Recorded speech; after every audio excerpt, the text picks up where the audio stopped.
بسم اللہ الرحمن الرحیم۔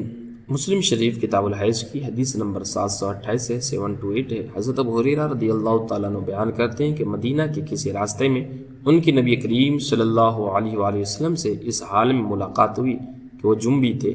حضرت ابو ہریرہ رضی اللہ تعالیٰ عنہ چپکے سے غسل کرنے کے لیے چلے گئے۔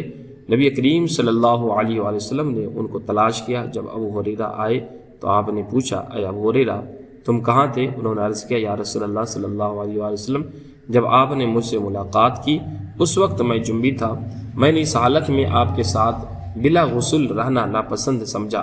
تو نبی پاک صلی اللہ علیہ وسلم فرمائے، سبحان اللہ ان المؤمن لا ینجس، فرمایا کہ سبحان اللہ مومن نجس نہیں ہوتا۔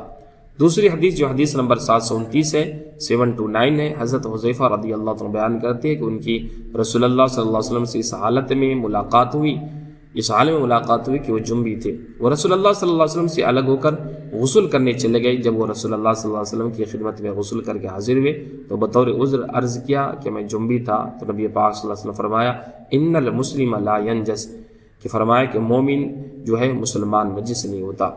شان مسلم علامہ یحییٰ بن شرف نووی شافعی رحمۃ اللہ تعالیٰ علیہ اس حدیث کی شرح میں فرماتے ہیں کہ مسلمان خواہ زندہ ہو یا مردہ، یہ حدیث اس کی طہارت میں اصل عظیم ہے۔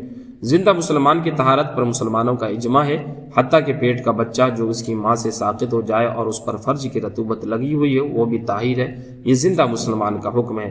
اور رہا مردہ تو اس میں فقہاء کا اختلاف ہے۔ امام شافعی کے اس میں دو قول ہے، صحیح ہے کہ وہ طاہر ہے، اس لیے اس کو غسل دیا جاتا ہے۔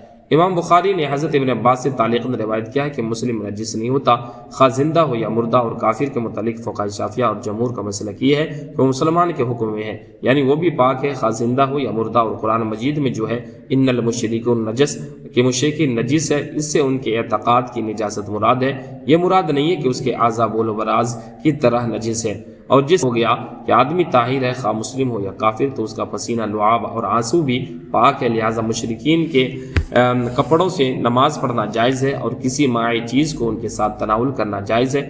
اس کے دلائل سنت اور اجماع سے مشہور ہے۔ اس حدیث سے یہ معلوم ہوا کہ اہل فضل کا احترام کرنا مستحب ہے اور اہل فضل کے مصائب کی تعظیم اور توقیر کرنی چاہیے۔